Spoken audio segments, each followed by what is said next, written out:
Adão peca, essa paz é quebrada. E aí começam os problemas que são passados de geração a geração, porque aí acabou. Então vamos lá.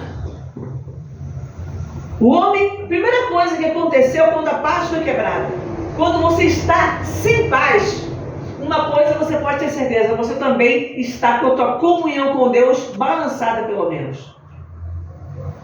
Você fica inquieto, você começa até a duvidar de algumas coisas. Você fica inquieto no tocante a algumas coisas. Será? A dúvida surge. Quando falta paz, você pode saber que a tua harmonia com Deus não está boa. Então a harmonia entre Deus e Adão foi quebrada ali. Primeira coisa que Adão fez. Todos os dias, na viração do dia, por volta das 6 da tarde, porque o dia do calendário, o dia judaico até hoje, o dia muda a partir das 18 horas. Então, Deus aparecia naquele horário e conversava com Adão. Pensa. Deus chegar perto de... A gente hoje, quando a gente tem uma experiência com Deus, escuta Deus falar com a gente, ou não escuta, mas você sabe que Ele te falou naquele momento, você já sente uma alegria grande. Puxa vida, olha, eu tenho a oportunidade, o privilégio de ouvir a voz de Deus. Deus falou comigo de alguma maneira, então isso te traz paz ao coração. Só que no momento em que Deus se apresenta para falar com Adão, quando Deus chama por Adão, ele se esconde. Aquela harmonia que havia entre eles, aquela intimidade, aquela aproximação, foi quebrada. Então a harmonia entre Deus e o homem estava quebrada e Adão se escondeu de Deus. Olha que não foi Deus que virou o rosto. Às vezes nós falamos, Deus virou o rosto para mim, Deus não está me vendo. Não, somos nós que nos escondemos do Senhor por causa dos nossos pecados. E nem sempre nós temos consciência disso, que é o mais triste. E quando você tem consciência, você consegue voltar, você consegue se consertar. Então, o homem ficou com vergonha de Deus.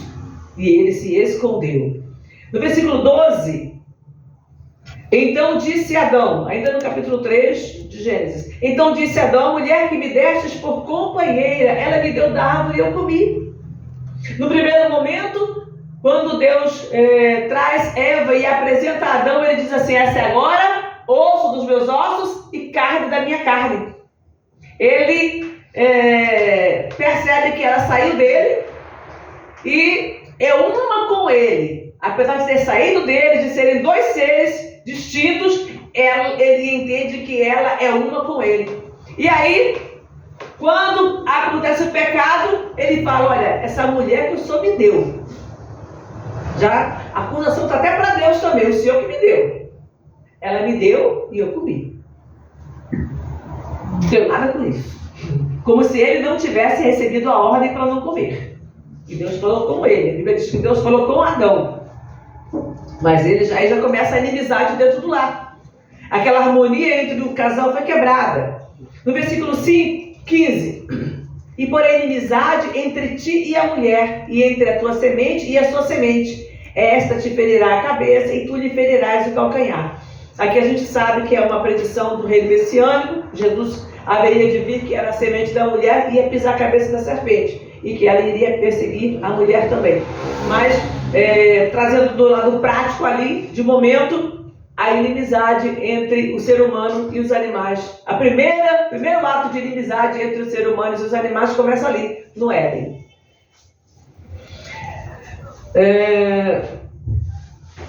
Versículo 16. E a mulher disse, multiplicarei grandemente a tua dor e a tua conceição. Com dor terás filhos, e o teu desejo será para o teu marido, e ele te dominará. Tá? Agora, a dor na hora do parto e também a sujeição ao marido. Porque antes era, como eu falei, osso dos meus ossos, carne da minha carne. É mulher, é varoa. Eu sou varão, ela é varoa. E agora já havia um domínio do homem sobre a mulher. Foi Deus que colocou. O pecado começou na mulher. Não que ela pecou sozinha. Porque Adão aceitou pecar. Da mesma forma que ela foi tentada pela serpente e ela comeu, quando ela deu ao marido, ele comeu. Ou seja, o erro dos dois foi igual. A gente Muitas pessoas ainda têm o hábito de falar como foi da mulher. Não. Eles erraram tanto quanto. Todos os dois tinham uma ordem. Não coma. Ela se deixou seduzir pela serpente e comeu. O homem se deixou seduzir por ela e comeu. O pecado foi igual. Tanto que na hora do castigo, Deus castigou os dois. Então, você não pode dizer que o pecado de um foi maior do que o do outro. E versículo 17. E Adão disse: porquanto destes ouvido a voz de tua mulher e comeste da árvore da que te ordenei, Adão. Eu falei com você, Adão. Eu ordenei para você não comer. Você ouviu a voz da mulher e comeu. Maldita é a terra por causa de ti. Com dor comerás dela todos os dias da tua vida. Espios e cardos também te produzirá, e comerás a erva do campo. No suor do teu rosto comerás o teu pão, até que tornes a terra, porque dela fostes tomado, porquanto és pó, e em pó te tornarás. Eu disse que você ia morrer. Você não acreditou que ia morrer, mas você agora vai voltar para o pó. Antes Adão tinha vida eterna, Adão não morreu não. Mas ele agora ia morrer. Agora acabou aquela comunhão. A comunhão de Adão com Deus permitia que ele vivesse eternamente, porque não tinha problema. Pensa você hoje, cheio de problemas, numa geração que você vive, vamos colocar 80 anos, hoje em dia, né, 70, 80 anos, que a pessoa está vivendo nessa idade. Pensa você viver, quando chega a uma certa idade, a pessoa está cansada de viver. Quantas pessoas já nos pediram oração? Pastor, ora para Deus me levar. Pastor, ora para Deus me levar. Não foi um ano e duas. Volta e meia, a pessoa passando com tanto problema, e às vezes as pessoas até mais novas. Ora para Deus me levar, não quero mais viver não. Sem contar aqueles que não pedem, mas dão cabo da própria vida. A pessoa não está aguentando. Agora imagina viver eternamente sem a possibilidade da morte, com problemas que vão se agravando no decorrer dos anos. Quem ia querer uma coisa dessa? Então, quando Deus tira, quando Deus corta ali, determina um tempo para o homem após o pecado, isso, na verdade, é misericórdia de Deus. Se você comeu, você morre. Porque Deus sabia que o homem não ia suportar viver eternamente. Então, acabou a harmonia. Se a nossa vida não estiver em harmonia, se a nossa vida não estiver em paz, nós não vamos querer viver eternamente. Amém? Quem tem o desejo de viver eternamente, que algumas pessoas buscam isso, o elixir, da eternidade, da juventude, são pessoas que estão muito bem financeiramente e que não têm aquele amor para com as pessoas ao seu redor. Sabe por que eu digo isso? Porque se você ama as pessoas que estão ao teu redor, você não vai querer ficar vivo enterrando as pessoas que você ama. Pensa, Deus me deu o elixir da juventude e eu vou viver 700 anos. Quantas pessoas que eu amo eu vou enterrar em 700 anos? Será que eu vou ter condições para lidar com isso? Você vai ter condições para lidar com isso? Você casou, amou, se apaixonou, daqui a pouco aquela pessoa morre. Aí você passa um tempo, passou o luto, você se apaixona de novo, daqui a pouco você tem que enterrar. E aí você fica vendo que você vai enterrando as pessoas que você ama.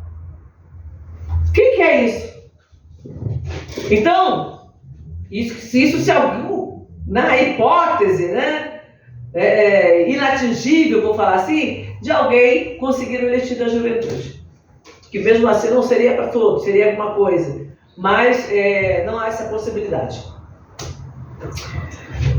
E ao invés do trabalho tranquilo que ele fazia, ele ia lá, semeava, a Bíblia diz que ele arava a terra, ele preparava a terra estava sempre boa ali, nascia tudo com facilidade, ele ia lá, comia, agora ele vai ter que tirar os espinhos, tirar os cardos, aquele matinho que nasce, aquela planta lá, erva daninha, que prejudica, vai ter que limpar. E agora, antigamente ele fazia isso tranquilo. Agora, quando ele fizer, vai escorrer aqui da face. Dor, ele vai sentir dor. Dor de ficar encurvado, arando a terra. Dor de ficar tirando as ervas daninhas. Dor para colher, cansaço físico. Ele agora passa a ter isso. Ele não está mais em paz. Já não há mais a harmonia no ambiente como havia no Éden. E só retornaremos a esse nível quando estivermos no paraíso com o Senhor. Amém? Por isso que aqui nessa terra a gente precisa se preparar.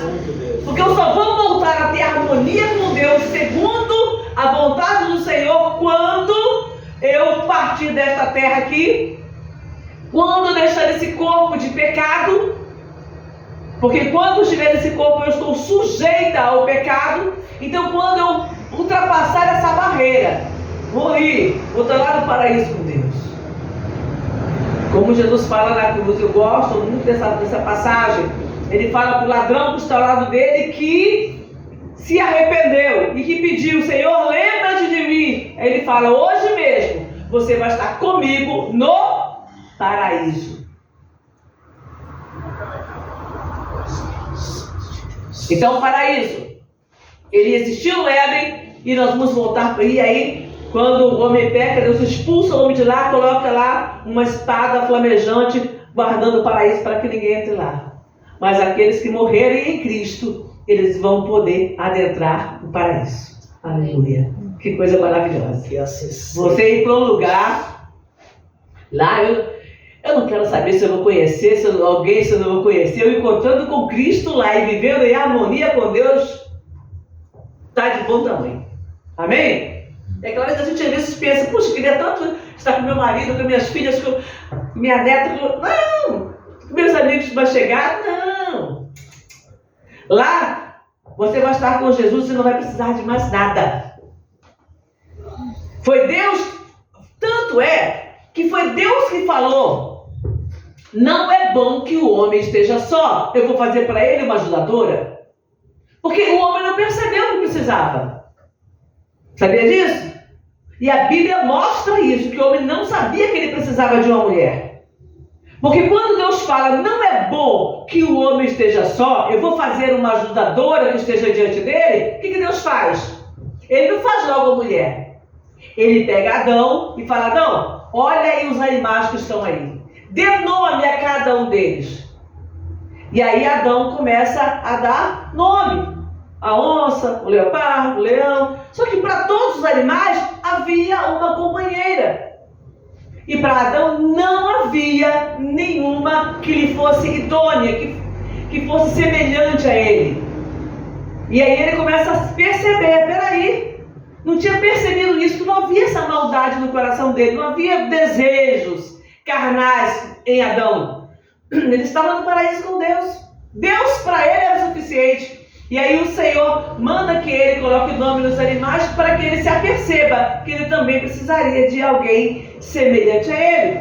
E aí Deus então faz porque Adão dormiu um sono, tira da costela dele, tira uma das costelas e forma a mulher. Osso dos meus ossos, carne da minha carne. Então ele começa a perceber: é bom ter uma mulher, uma companheira, uma pessoa com quem eu posso conversar, uma pessoa que é igual a mim, diferente do meu contato com os animais. Então, Adão não tinha falta de nada. Então, quando nós retornarmos para o paraíso com Deus sem pecado, na presença de Deus, também não vamos dar falta de nada. Amém? A Bíblia diz que não haverá lembrança das coisas passadas. Então, eu vou estar com Deus e você vai estar com Deus e pronto, acabou. Não tem que se preocupar com mais nada. 1 Samuel 7,12. Quero ler algumas passagens aqui rapidamente, para ver se eu encerro daqui uns 10 minutos. Eu vou ler aqui para ir mais rápido agora, vamos lá. Então tomou Samuel uma pedra e a pôs entre Mispa e Sei, e chamou o seu nome Ebenezer, e disse: até aqui nos ajudou o Senhor. Assim os filisteus foram abatidos e nunca mais vieram aos termos de Israel, porquanto a mão do Senhor foi contra os filisteus todos os dias. 14. E as cidades que os filisteus tinham tomado em Israel foram restituídas a Israel, desde Ecrón até Gate, e até os seus termos. Israel arrebatou da mão dos filisteus, e houve paz entre Israel e os amorreus. A paz entre nações, ela é imprescindível. Quando havia uma guerra contínua, isso que houve depois de muitos anos, uma guerra contínua entre os filisteus e Israel. Eram nações próximas, nações vizinhas, então havia guerra contínua. Mas durante o período em que Samuel julgou, ele era juiz de Israel, ele levou o povo à batalha contra os filisteus. A Bíblia diz que ele orou, que ele ofereceu sacrifícios ao Senhor. Na época Jesus não tinha morrido ainda, havia os sacrifícios que Deus havia determinado. Ele ofereceu o sacrifício, ele orou pelo povo, levou o povo para a batalha, o povo venceu. E a Bíblia diz um pouco antes, que Deus trovejou sobre os inimigos. E eles não tiveram força. Enquanto Samuel estava oferecendo sacrifícios, Deus trovejou sobre os filisteus e eles não tiveram forças para lutar contra Israel. Olha a mão de Deus. E aí, eles lutaram, venceram os inimigos e houve paz entre Israel e os filisteus. Nós precisamos disso. Quando Deus está no negócio, quando Deus está presente na nossa vida, Ele nos dá a vitória dos nossos inimigos e a paz. Não, os filisteus não foram derrotados totalmente, não deixaram de ser nação. Mais tarde eles viriam novamente a perturbar a nação de Israel, quando o povo esqueceu de Deus, quando o povo parou de obedecer a Samuel, quando o povo deixou de respeitar os mandamentos. Novamente os filisteus se levantaram com força e combateram e trouxeram muita destruição à nação de Israel.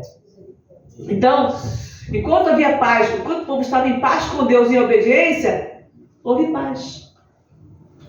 Houve paz entre Israel e os amorreus. Os filisteus, todo mundo ali ao redor ficou em paz, porque eles estavam em comunhão com Deus. A nossa harmonia, a nossa comunhão com Deus traz isso, traz paz para a nossa vida. E nós conseguimos estar em paz com as pessoas ao nosso redor. As nações conseguem estar em paz. Mas precisa ter harmonia, que é consenso. Uma nação só está em paz com a outra quando há tratados. Nós temos aqui, na América do Sul, tem o Mercosul, que é uma área de comércio. Entre as Américas tem a área de comércio entre as Américas. Então eles têm alguns consensos que evitam que haja conflitos, que hajam guerras de uma nação para outra. Mesmo que surja um problema aqui e lá, os tratados que eles têm fazem com que não haja guerra. Não que tudo seja perfeito, não é. Mas eles fazem alguns tratados para evitar a guerra. Então, enquanto há esse tratado, enquanto há harmonia, esse bom senso entre eles, evita a guerra. E nós precisamos ter a nossa harmonia com Deus para que os conflitos interiores também sejam evitados. Nós precisamos estar em harmonia com Deus, em comunhão com Ele, na busca dEle. Eu falo com os irmãos, eu tenho muitas vezes luta para manter o meu padrão de leitura e de oração. Às vezes eu dou uma descuidada, levanto, vou fazer alguma coisa, quando eu olho eu falo, epa, já está passando o meu horário de orar. Eu gosto de levantar, escovar os dentes e vir orar. Porque eu já fico durante o dia tranquila. Mas se você começa a fazer uma coisa e outra, tua mente se ocupa e você já não consegue orar da mesma maneira. Se eu venho direto para a igreja aqui e oro cedinho, eu posso ficar aqui 1 hora, 2 horas, tranquilo, orando, lendo a Bíblia, oro, apresento os pedidos de oração, apresento família, apresento os irmãos da igreja, apresento a vizinhança, tranquilo. Mas quando você começa a fazer alguma coisa e outra e a tua cabeça se volta para outros focos, você ora 5, 10, 15 minutos e você já não consegue se concentrar naquilo ali. Porque a tua mente está ocupada com muitas coisas. Então você tem que escolher qual é o teu horário bom. Tem gente que gosta de orar meio-dia, no meio do dia. Já adiantou tudo, né? Já adiantou tudo, almoço, então aí para e vai orar. Tem gente que gosta de orar 6 horas, tem gente que gosta de orar meia-noite. Porque de noite a pessoa sente tranquilidade, de noite eu sinto sono. Eu de noite sinto sono. Orar de noite, ler Bíblia de noite, é difícil para mim. Eu sinto sono. Então você tem que escolher qual é o teu melhor horário para você manter comunhão com Deus. Tem gente que levanta 4 horas da manhã. Ela quer dormir um pouco, depois levanta 4, 4 e meia e vai orar. E vai ler a Bíblia, vai se preparar, depois você sai para trabalhar e vai de boa.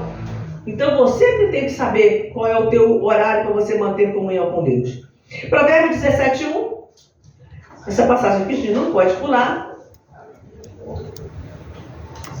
Provérbios 17:1. Melhor é um bocado seco e com ele a tranquilidade do que a casa cheia de vítimas com contenda. A falta de paz dentro de um lar Olha como a Bíblia, o que a Bíblia fala? É melhor um bocado seco. Pensa, se pegar um pão seco e comer. É bom? Na hora do almoço, tá morrendo de fome, pegar um pão seco e comer. É triste. É doloroso. Você come às vezes até aquela lágrima descendo. Puxa, eu tô com fome, mas só tem isso. Você pode dar graças a Deus, a lágrima desce.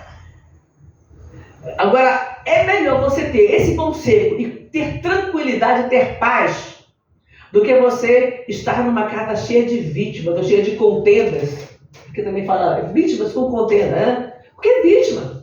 Quando há contenda dentro do lar, um brigando com o outro xingando o outro, né, roubando o outro dentro de casa, o outro torcendo para o outro, fazer mal, sofrer um dano. Gente, uma vez eu ouvi uma história de uma moça, vou citar nomes aqui, pelo amor de Deus, quem sabe, não lembro, não falo. Uma trabalhava numa empresa e chamou a outra para trabalhar. Mas só que a outra teve problemas, foi mandada embora. Aí ela falou, vou fazer uma oração lá para que ela se uma feche. Mas a irmã dela estava trabalhando lá. Cadê o amor? Então às vezes a gente perde o bom senso. A gente perde a noção das coisas. Peraí, tá dentro da minha casa. Se fechar, ela também fica doida de casa entregada. Então, às vezes, o lar não está harmonioso. Uma está lutando pela harmonia, mas o outro não está. Está escondendo. Todos acabam sendo o quê? Vítimas. Um é vítima do outro. De ciúme, de inveja dentro de casa. E a Bíblia diz que é melhor uma casa, né? Um lugarzinho ali onde você come um pão seco do que um monte de contendas e brigas, porque é triste. Às vezes um ama muito, mas o outro não consegue corresponder e aí sofre. E na verdade todos se tornam vítimas, porque não há paz. Não há paz dentro do lar. Todos acabam se tornando vítimas. Aí tem que orar muito, buscar de Deus. Romanos 5:1.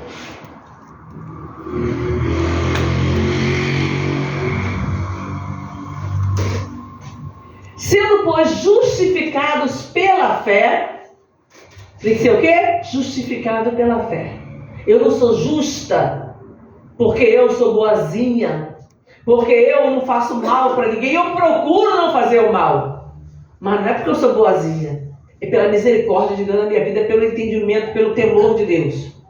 E, então, sendo justificados pela fé, nós temos paz com Deus. Se eu quiser ter paz com Deus, tá?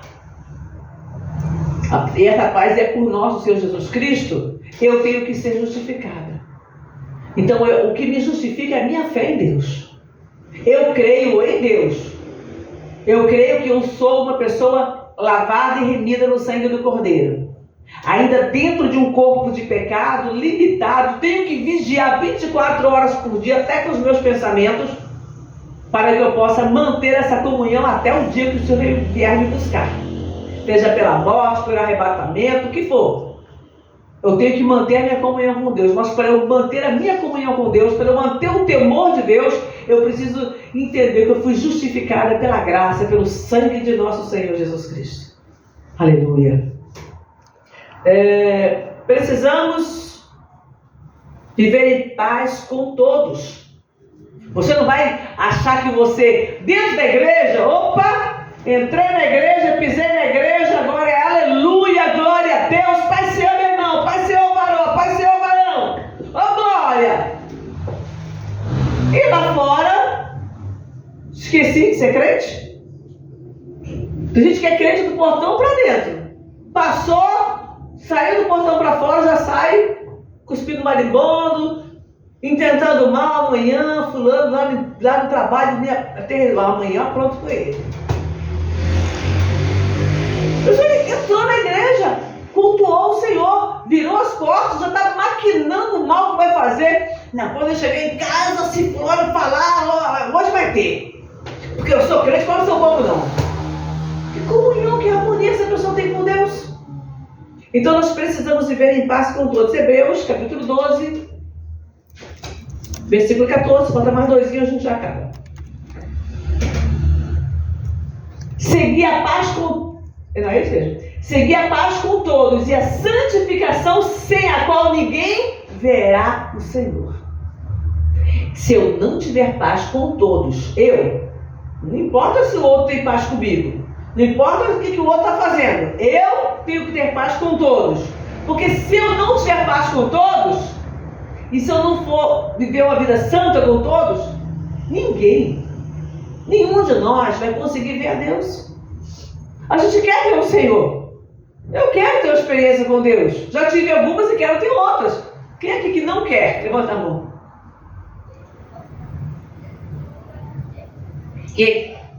Quem é que não quer ter uma experiência com Deus? Gente, tem muita gente que está lá fora que não tem nada, nunca teve numa igreja, mas se você perguntar, claro que a pessoa quer. A grande maioria quer ter uma experiência de verdade com Deus. Só que eu também tenho que fazer minha parte. É claro que o chamado vem de Deus, a escolha vem do Senhor, é Ele que me escolhe, foi Ele que... Eu vos escolhi a vós, não foi vocês que me escolheram, eu escolhi vocês. Mas você também tem que fazer sua parte, também tem que desejar. E aí Deus vai ver quem está com o coração realmente aberto para Ele. Amém. Para que Ele possa receber, Santo, para que Ele possa atentar para essa pessoa, para que Ele possa se manifestar a ela. Lucas 2,14.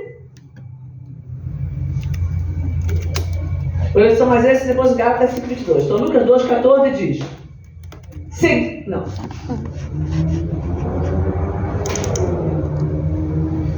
Glória a Deus das alturas, paz na terra, boa vontade para com os homens. Quando Jesus nasce, antes mesmo dele morrer no Calvário, os anjos ministram paz na terra. Os anjos eles descem, aparecem para uma multidão de pastores, um grupo de pastores que estavam no campo, e eles falam paz na terra, né? E boa vontade para com os homens. A paz vem através de Jesus.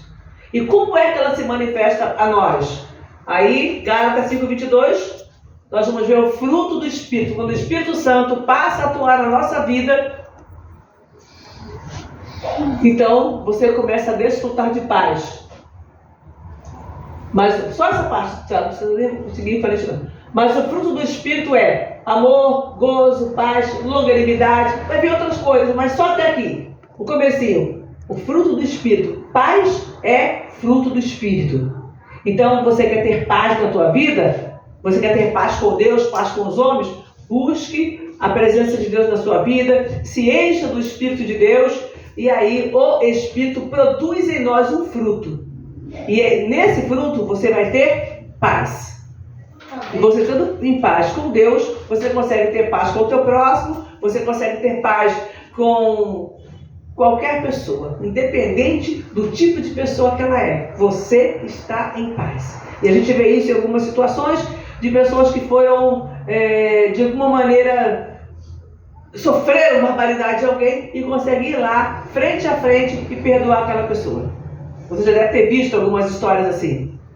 De pessoa que foi abusada, que foi maltratada, que foi torturada e que estava lá ministrando a paz. Estevão, um grande exemplo bíblico, para não falar um monte de exemplos que eu lembrei aqui agora, Estevão, que eu falo sempre, foi apedrejado e quando estava sendo apedrejado, o ventre dele, as tripas, tudo saindo para fora e ele fala, Pai, perdoa ele, eles não sabem o que estão fazendo. Isso é paz. Isso é paz. O resto é conversa fiada. Então, que nós possamos ter essa paz, que nós possamos ter essa comunhão com Deus, para que a nossa vida esteja tão cheia da presença de Deus, que nós possamos vê-lo de verdade. Amém? Vamos ficar de pé, vamos fazer uma oração.